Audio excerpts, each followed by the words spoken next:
സന്തോഷമുള്ള ജീവിതത്തിന് വെറും 1 മിനിറ്റ്. സന്തോഷമുള്ള ജീവിതത്തിന് ധ്യാനം വളരെ അത്യാവശ്യമാണ്.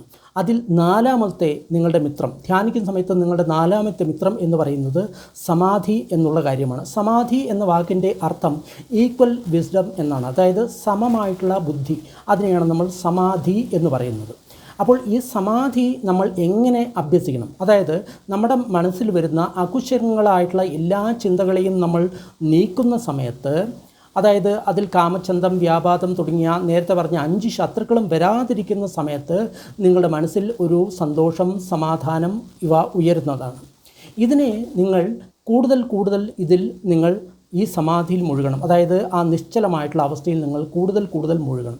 ഇതിനെയാണ് സമാധി എന്ന് പറയുന്നത്. സമാധി എന്ന് പറയുന്ന സമയത്ത് അകുശലങ്ങളായിട്ടുള്ള, അല്ലെങ്കിൽ നിങ്ങളുടെ ഞാൻ നേരത്തെ പറഞ്ഞിട്ടുള്ള ശത്രുക്കൾ ഒന്നും തന്നെ നിങ്ങൾ ആക്രമിക്കുന്നില്ല. രാഗമോ ദ്വേഷമോ അങ്ങനത്തുള്ള യാതൊരു കാര്യങ്ങളും നിങ്ങളെ ആക്രമിക്കാതെ നിങ്ങളുടെ മനസ്സ് ആ മെഡിറ്റേഷൻ ഒബ്ജക്റ്റിൽ തന്നെ നിൽക്കുകയാണെങ്കിൽ അതിനെ സമാധി എന്ന് പറയുന്നു. ഇതിനെ നിങ്ങൾ കൂടുതലായിട്ട് വളർത്തണം.